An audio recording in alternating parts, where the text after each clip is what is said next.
Hello everyone. Thought experiment for you.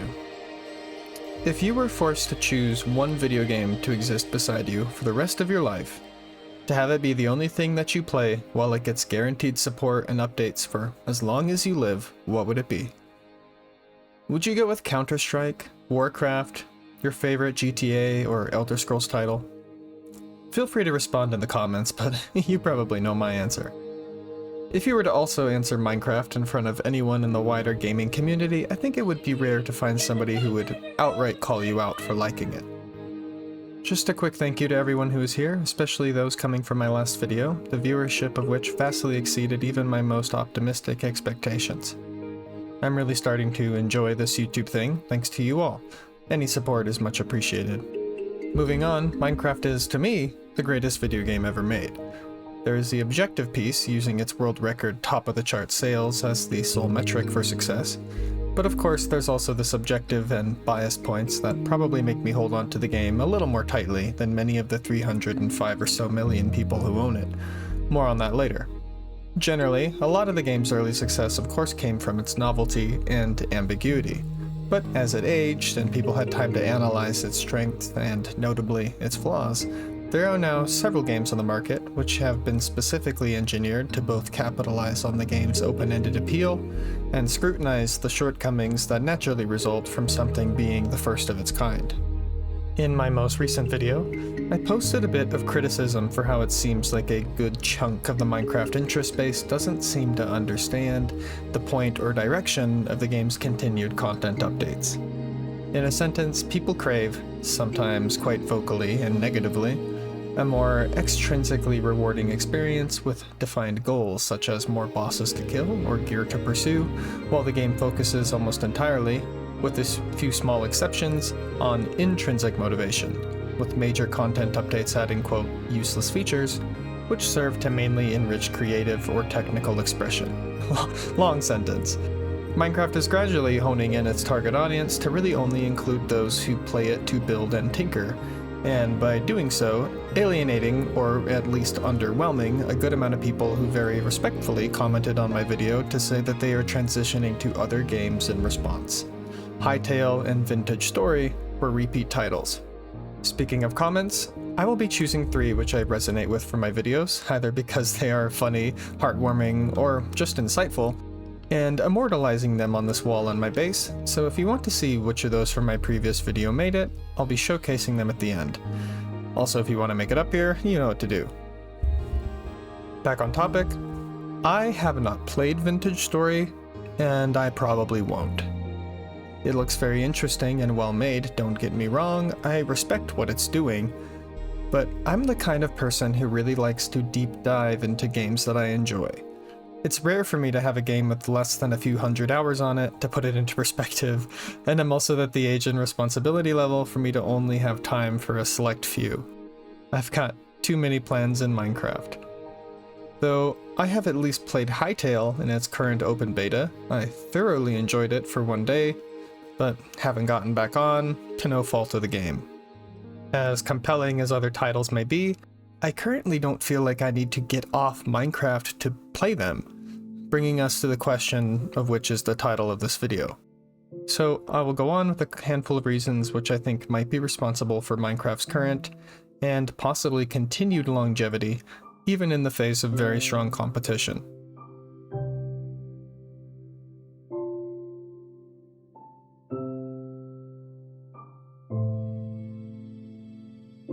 Minecraft is very often criticized for its progression system when looking at it in a very RPG-coded sense, and fair. Specifically pertaining to gear, its gameplay gradient from one set of gear to another is functionally non-existent, compared to something like Terraria, as I've said before. So if you feel dissatisfied with how Minecraft does not provide a potent way to level up your character in a traditional sense, okay. Though I think that Minecraft does indeed have an overlooked progression system which is very successful in its own right. It exists as something which is knowledge and creativity based, meaning that the more you put into the game, the more that you are able to get out. More specifically, whenever you get over a major hurdle, what you unlock is a series of systems which expand your toolbox and canvas, rather than just your power level. And let's look at a few examples. Diamonds are considered the first major progression hurdle.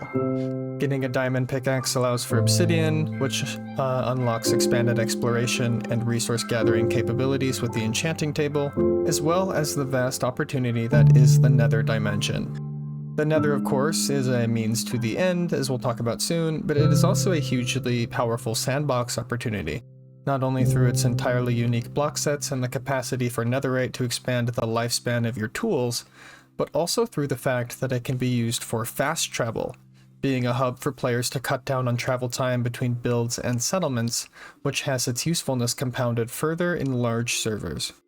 Before people kill the Ender Dragon, there are a few more miniature bosses and challenges that the game throws out there. All are criticized for having lackluster rewards at face value, but dedicated Minecraft players still love to seek them out. Ocean monuments, tail gardens, and the deep dark biome are all minor hurdles, which each reward you with unique block sets as well as farming or tinkering mechanics for exploiters, with Skulk specifically having a major impact on how people build machines and XP farms. Also, have you ever seen a guardian farm? Those are crazy. Woodland mansions and raids unlock the Totem of Undying as a reward, which is already useful on its own, but notably being able to cheat death is probably solely responsible for adding so much relevance to, and removing a good amount of the risk from committed hardcore playthroughs. The famous Ender Dragon unlocks its entire dimension for players to explore, similar to the Nether, leading them to the Elytra, which is hugely useful for navigating large projects and encourages the construction of gunpowder and paper farms to maximize its power, as well as the Shulker boxes, which significantly ease up on the inventory management challenges that come with building or exploring the world. This is a boss that not only incentivizes further gameplay, but effectively increases your entire playable range and scope. Finally, the Wither allows for the construction of a beacon, being a very powerful tool which can significantly increase the pace of progress and make things like megastructures and huge excavations seem very feasible. If that isn't effort-worthy progression in a sandbox game, I don't know what is. Other games, when you go through the progression to the max, give you the power to kill whatever you want, but Minecraft really gives you the power to make whatever you want when you finally unlock all of its little puzzles.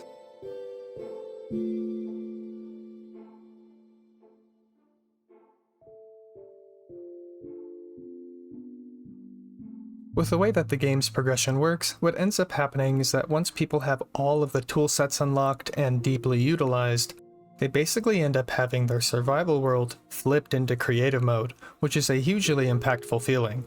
A major source of continued playtime, now 17 years into the game's existence, is the phenomenon of the Forever World, where some people are capable of turning their once simple survival excursion into their very own custom realm, fit with hundreds of powerful contraptions, incredible architecture and storytelling, custom art, and monumental fast travel hubs, which turn the Nether dimension into a critical piece of infrastructure. With this much investment and payoff, it becomes tricky to leave behind the game, especially as new content updates gradually increase the scope of what is possible, or incentivize people to edit and improve what they've already made. Part of why I personally have a hard time wanting to entirely move on from Minecraft at this point is because I feel invested in my survivor world and I have plans for continuing it in some really exciting ways after my current building project concludes.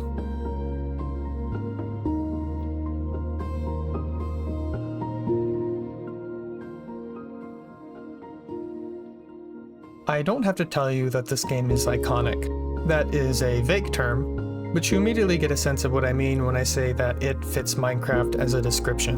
Many of us can't listen to a good chunk of 2010s music without equating them to some game-themed parody, have some piece of quintessential merchandise in our home, or relish the fact that the official C418 soundtrack has been immortalized in the United States Library of Congress.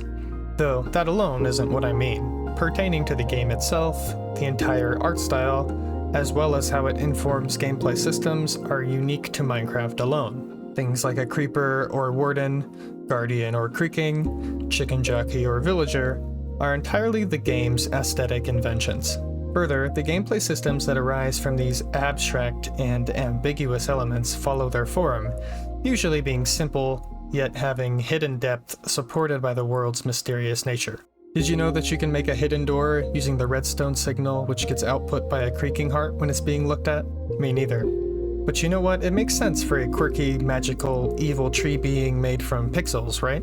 Anyways, this basic iconography is important for two reasons that I can see. First, it provides brand recognition, comfort, and loyalty, and it becomes an identifier that people can associate themselves to. Why do you think that the Australian designer merch is so hugely popular? Second, more gameplay related, the ambiguousness of the Minecraft world makes builds and worlds as a whole seem on-brand and immersive, regardless of any theming or lack thereof. Since the world itself isn't necessarily meant to fit any genre of fiction too rigidly, almost any build that you put into your world can look perfectly at home, whether it's fantasy, modern, or something completely unique to you. I think that there's something to be said about how ugly builds or chaotic multiplayer wastes almost have their own appeal. But drop something like this in a more well-defined fantasy art style, and it would be completely indefensible.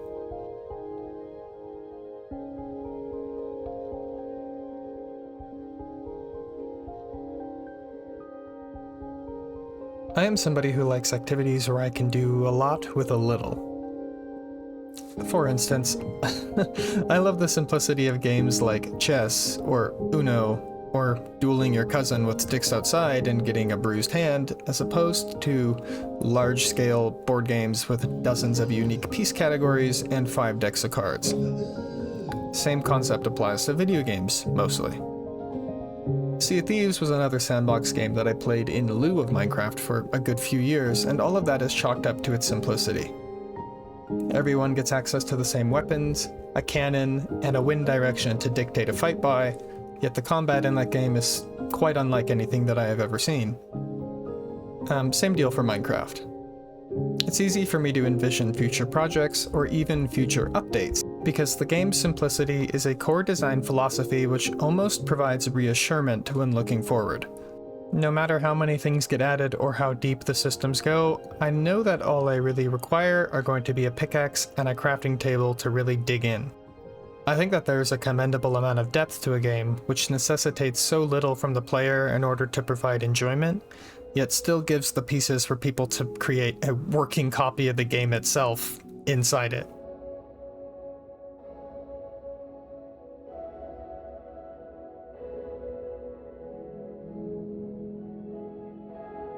I feel like I'm obligated to say that Minecraft is not a perfect game. Duh. Notch, nor Jeb, nor you, nor I are perfect people. Shocker. Though Minecraft has learned from feedback before. The end was directly added to appease people who wanted a final boss, and it was updated to be a feature with more long-term impact later. The horses, the new nether, the Caves and Cliffs update were also all added to validate modders or appease long-requested wishes for the game. Mojang also has a habit of acknowledging and even directly paying back the community, from showcasing notable achievements in guidebooks or their official YouTube videos, to literally employing mod creators in their office. Further, when Hytale was announced, both Notch and the CEO reacted with support rather than defense, saying that they had an interest in playing it themselves to see what it would bring to the table. So it's likely that as competitors grow in scope, relevance, and complexity, the Minecraft devs will not be above following suit in ways which they think might improve the experience, so long as it fits the Minecraft vision. They intend for the game to be supported for the next 100 years, and I believe it. Hey, I can see Mario staying relevant for that long, and Minecraft upholds a new, modern weight of that sort of legacy. Even in the more pessimistic sides of this picture, Minecraft still has a lot of time left, even if it doesn't hit 3 digits of continued updates. And in this span of time, it's unrealistic to believe that they will not at least take note of what competitors are doing well. And that's my piece said. They're not reasons to state that this game is better than your favorite, or to say that you shouldn't enjoy something else instead. Just praise of the core strengths, which I think will continue to keep it distinct and valuable.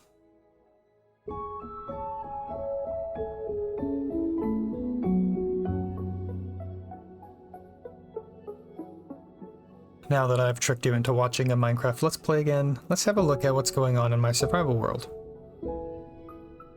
For those who haven't been in touch with the rest of my series, I'm building my first mega base scaled project, being a structure which I intend to go up to the build limit and which will be full of vegetation and structures from different biomes, as well as mysterious machinery and farms.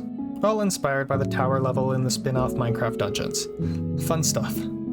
So far, I have a basement with a mob grinder and enchanting setup styled off a blend between the nether and the deep dark. 2 structural-looking floors of lush cave and dripstone materials which collaborate to form a systematic lava farm, super smelter, and stone brick crafter. And a default plains and forest floor with an expanding villager population base, as well as iron and beeswax farms. Going upward, I've been working on a canopy forest themed floor, which ended up being pretty cozy. I was honestly able to put it up pretty fast as opposed to the amount of time that I spent on the bottom floors, thanks to a combination of my stone brick setup paying off, and the convenience of this now being high up enough in the air for the happy gas to easily maneuver around. One of the first things that I detailed after putting up the basic walls was sort of this cozy area. I've made a point of placing like mini bases on each floor of the structure, so that all the basic necessities are never too far away, either when I'm building new or making use of the many features which are there for me as I live inside the base. I didn't really know what to do for a little bit, but I knew that since this floor needed to be taller as a whole to accommodate the bigger trees and mushrooms, I wanted this transitional and usable space to have a pretty standard height ceiling, so that there's a bit of a squeeze before it opens up into the massive forest chamber.